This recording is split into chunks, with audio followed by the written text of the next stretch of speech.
सिंध पर अरबों की विजय। और आज हमारा मकसद है और समझना कि असल में हुआ क्या था और क्यों हुआ था। तो चलिए तह तक चलते हैं। कहानी शुरू होती है 8वीं सदी की शुरुआत में। एक तरफ एक नया तेजी से फैलता हुआ साम्राज्य है उमैयद खलीफा, और दूसरी तरफ है भारत की सरहद पर सिंध का एक पुराना राज्य। सवाल ये है कि इन दोनों दुनियाओं की टक्कर हुई क्यों? क्या ये महज एक हादसा था, ये एक सोची समझी रणनीति का हिस्सा? देखिए, ये समझने के लिए उस दौर के माहौल को देखना बहुत जरूरी है। उमैयद खलीफा, जिसका केंद्र दमिश्क में था, वो उस वक्त दुनिया की सबसे बड़ी ताकतों में से एक था।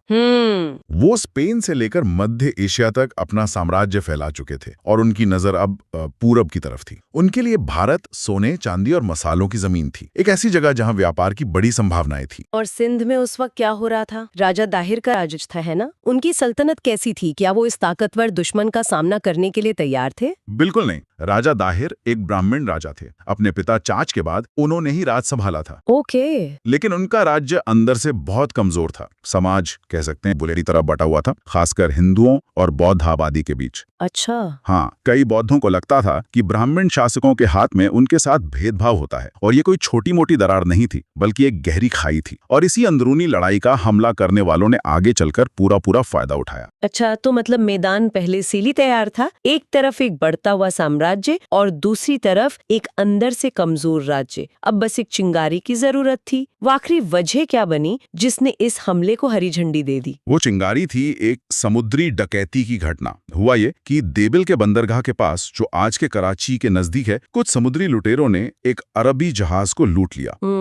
उस जहाज में सिलोन यानी श्रीलंका से कुछ मुस्लिम औरतें, बच्चे और खलीफा के लिए तोहफे जा रहे थे। जब ये खबर इराक के ताकतवर गवर्नर अल हज्जाज इब्ने यूसुफ तक पहुंची तो वो आग बबूला हो गया। जाहिर है उसने फौरन राजा बाहिर को खत लिखा और मांग की कि लुटेरों को सजा दी जाए और लूटा हुआ माल वापस किया जाए। और राजा दाहिर ने क्या जवाब दिया? राजा दाहिर का जवाब कह सकते हैं कूटनीति के लिहाज से शायद एक बड़ी गलती थी। उन्होंने कहा कि ये समुद्री लुटेरे उनके काबू से बाहर हैं और वो इसमें कुछ नहीं कर सकते। ओहो। अल हज्जाज के लिए ये जवाब एक बहाने जैसा था। उसे लगा कि या तो दाहिर इन लुटेरों से मिले हुए हैं या फिर वो इतने कमजोर हैं कि अपने समुद्री रास्तों को भी सुरक्षित नहीं रख सकते। बस इसी घटना को बहाना बनाकर उसने सिंध पर चढ़ाई का फैसला कर लिया। लेकिन क्या ये सिर्फ एक जहाज का बदला लेने की बात थी, या अल हज्जाज की नजरें पहले से ही सिंध पर थीं? बहुत अच्छा सवाल है। असल में ये सिर्फ बदले की कार्रवाई नहीं थी। अल हज्जाज एक बहुत ही महत्वाकांक्षी गवर्नर था। सिंध पर कब्जा करने के पीछे 3 बड़े कारण थे। पहला, व्यापारिक रास्ते सुरक्षित करना। दूसरा, इस्लाम का प्रचार करना। और तीसरा, और शायद सबसे जरूरी, उमैयद साम्राज्य की ताकत और सीमाओं को और बढ़ाना।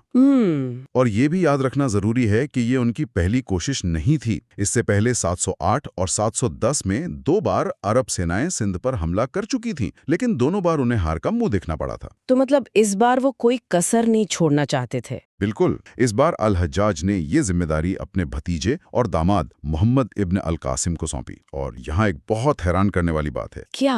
मोहम्मद बिन कासिम की उम्र वो सिर्फ 17 साल का था। 17 साल? ये तो यकीन करना मुश्किल है। उस जमाने में इतनी कम उम्र में इतनी बड़ी जिम्मेदारी। मुझे तो लगता था कि सेनापति बनने के लिए दशकों का तजुर्बा चाहिए होता है। ये वाकई असाधारण था, लेकिन मोहम्मद बिन कासिम को एक बहुत ही काबिल जनरल माना जाता था। अल हज्जाज ने उसे एक बड़ी और अच्छी तरह से तैयार की गई सेना दी। करीब 6000 सीरियाई घुड़सवार, ऊंटों पर सवार सिपाही और सबसे महत्वपूर्ण, मंजनीक जैसी घेराबंदी करने वाली आधुनिक मशीनें। वो इस बार जीत के लिए पूरी तरह तैयार था। तो 711 ईस्वी में ये 17 साल का जनरल अपनी सेना लेकर सिंध पहुंचता है। उसका पहला निशाना क्या था? उसका पहला निशाना था देबल का बंदरगाह, वही जगह जहां जहाज लूटा गया था। देबल एक मजबूत किला था, लेकिन मोहम्मद बिन कासिम ने अपनी मंजनीक यानी पत्थर फेंकने वाली मशीनों का बेहतरीन इस्तेमाल किया। अच्छा। हमारे मुख्य स्रोत चचनामा के मुताबिक शहर के बीच में एक बहुत ऊंचा मंदिर था, जिसके शिखर पर एक लाल झंडा लहराता था। शहर के लोगों का मानना था कि जब तक वो झंडा लहरा रहा है, उन्हें कोई नहीं हरा सकता। एक तरह का मनोवैज्ञानिक कवच। बिल्कुल। मोहम्मद बिन कासिम ने इसी कवच को तोड़ा।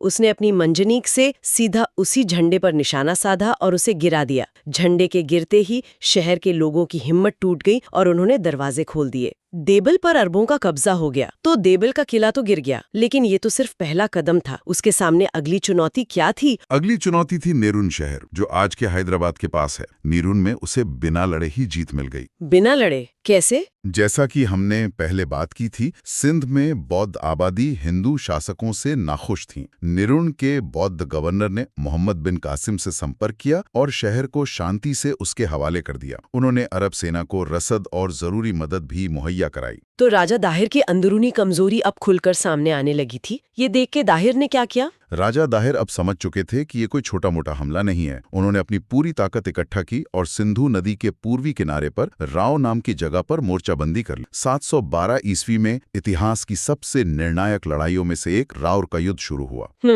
राजा दाहिर के पास एक बहुत बड़ी सेना थी, जिसमें हजारों पैदल सैनिक, घुड़सवार और सबसे बड़ी ताकत थे उनके जंगी हाथी। एक मिनट, ये बात थोड़ी हैरान करती है। हाथियों की सेना तो उस जमाने में टैंक की तरह मानी जाती थी। उनके सामने तो किसी भी घुड़सवार सेना का टिकना मुश्किल होता होगा। फिर भी दाहिर ये लड़ाई हार गए, कैसे? अब सही कह रही हैं, हाथी एक बहुत बड़ी ताकत थे, लेकिन अरब सेना के पास इसका तोड़ था। उनके पास नेफ्था यानी आग लगाने वाले तीरों का इस्तेमाल करने वाले तीरंदाज। ओके। युद्ध के बीच में राजा दाहिर खुद एक बड़े हाथी पर बैठकर अपनी सेना का नेतृत्व कर रहे थे। तभी एक जलता हुआ तीर सीधा उनके हाथी के हौदे पर जाकर लगा और उसमें आग लगी। ओहो। आग से घबराकर हाथी बेकाबू हो गया और नदी की तरफ भागने लगा। अपनी सेना के बीच से अपने राजा को इस तरह गायब होते देखकर सैनिकों में भगदड़ मच गई। अच्छा। उन्हें लगा कि राजा या तो भाग गए हैं या मारे गए हैं। बस सेना का अनुशासन टूट गया और इसी अफरा तफरी में राजा दाहिर दुश्मन सैनिकों से घेर गए और लड़ते लड़ते मारे। राजा दाहिर की मौत के साथ ही सिंध के प्रतिरोध की कमर टूट गई। इसके बाद मोहम्मद बिन कासिम ने दाहिर के बेटों को ब्राह्मणावाद और अलोर में हराया और 713 ईस्वी तक उसने सिंध के सबसे अमीर शहर मुल्तान पर भी कब्जा कर लिया, जिसे सोने का शहर कहा जाता था। तो पूरा सिंध अब मोहम्मद बिन कासिम के कब्जे में था। एक विदेशी जमीन पर एक नई संस्कृति के लोगों के बीच उसने राज कैसे किया? क्या उसने सब कुछ बदल दिया या कोई बीच का रास्ता निकाला? उसने बहुत ही समझदारी और व्यावहारिकता से काम लिया। उसने इस्लामी कानून के तहत गैर मुसलमानों को धिम्मी का दर्जा दिया। धिम्मी, इसका मतलब क्या था? इसका मतलब था कि वो संरक्षित लोग थे। उन्हें अपने धर्म का पालन करने, अपनी संपत्ति रखने की आजादी थी, लेकिन इसके बदले में उन्हें एक टैक्स देना होता था, जिसे जजिया कहते थे। अच्छा। ये टैक्स सिर्फ उन पुरुषों से लिया जाता था जो हथियार उठा सकते थे। औरतों, बच्चों, बूढ़ों और पुजारियों को इससे छूट थी। और पुराने सरकारी अधिकारियों और जमींदारों का क्या हुआ? उसने ज्यादातर स्थानीय अधिकारियों को उनके पदों पर बनाए रखा। उसे पता था कि देश को चलाने के लिए स्थानीय लोगों का अनुभव जरूरी है। उसने ब्राह्मणों को टैक्स इकट्ठा करने के अपने पुराने काम पर लगाए रखा। इस नीति से शासन में एक स्थिरता आई और बड़े पैमाने पर कोई विद्रोह नहीं हुआ। साथ ही धर्मांतरण को भी बढ़ावा दिया गया और कई निचली जातियों के लोगों ने बेहतर सामाजिक स्थिति की उम्मीद में इस्लाम कबूल किया। और खुद मोहम्मद बिन कासिम का क्या हुआ? इतनी बड़ी जीत के बाद तो वो एक हीरो बन गया होगा। हाँ, वो एक हीरो बन गया था, लेकिन उसकी कहानी का अंत बहुत दुखद है। 715 ईस्वी में दमिश्क में सत्ता बदल गई। ओके। खलीफा अल वालिद की मौत हो गई और उसकी जगह सुलेमान खलीफा बना। सुलेमान अल हज्जाज का दुश्मन था। बस इसी राजनीतिक दुश्मनी की भेंट मोहम्मद बिन कासिम चढ़ गया। उसे सिंध से वापस बुलाकर कैद कर लिया गया और वहीं तड़पा तड़पाकर मार दिया गया। वाह, मतलब अपनी सबसे बड़ी कामयाबी के सिर्फ 2 साल बाद ही उसका एहसान हुआ। उसके जाने के बाद सिंध का क्या हुआ? क्या अरब भारत में और आगे बढ़े? सिंध अल सिंध के नाम से खलीफा का एक प्रांत बन गया और अरबों का राज वहां सदियों तक किसी न किसी रूप में बना रहा। लेकिन भारत में उनका विस्तार वहीं रुक गया। उन्होंने राजस्थान और गुजरात की तरफ बढ़ने की कई कोशिशें की, लेकिन वहां गुर्जर प्रतिहार और चालुक्य राजाओं ने उन्हें जबरदस्त टक्कर दी और आगे नहीं बढ़ने दिया। अच्छा।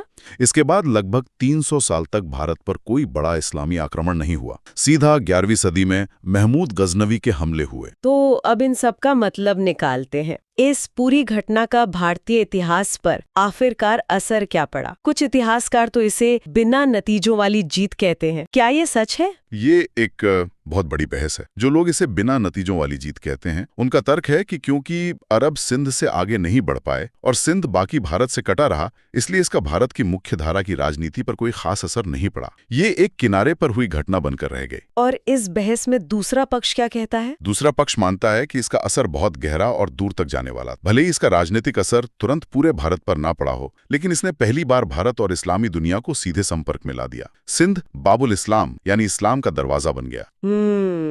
यहाँ से विचारों, विज्ञान और संस्कृति का आदान प्रदान शुरू हुआ। अरबों ने भारतीय गणित, ज्योतिष और चिकित्सा सीखी और शून्य और दशमलव प्रणाली का ज्ञान यहीं से यूरोप तक पहुंचा। और क्या इसने भविष्य के आक्रमणों के लिए कोई मिसाल कायम की? बिल्कुल, इसने आने वाले मुस्लिम शासकों जैसे दिल्ली सल्तनत के लिए एक तरह की प्लेबुक या मॉडल तैयार कर दिया। भारत में शासन कैसे करना है, स्थानीय आबादी के साथ कैसे व्यवहार करना है, जजिया और धिम्मी जैसी नीतियां कैसे लागू करनी है, ये सब सिंध के अनुभव से सीखा गया। और ये सारी जानकारी हमें मुख्य रूप से चचनामा नाम की किताब से मिलती है। सही है, आपने जिक्र किया था इसका। चचनामा ये अरबी में लिखे गए दस्तावेजों का एक फारसी अनुवाद है। दिलचस्प बात यह है कि ये कहानी विजेताओं यानी अरबों के नजरिए से बताती है, इसलिए हमें उनकी सोच, उनकी रणनीति और उनके मकसद को समझने का एक अनोखा मौका देती है। सही है। हालांकि हमें इसे पढ़ते वक्त ये ध्यान रखना चाहिए कि इसमें राजा दाहिर को शायद थोड़ा कमजोर और अरबों को ज्यादा महान दिखाया गया हो, लेकिन फिर भी ये उस दौर का सबसे विस्तृत ब्यौरा है।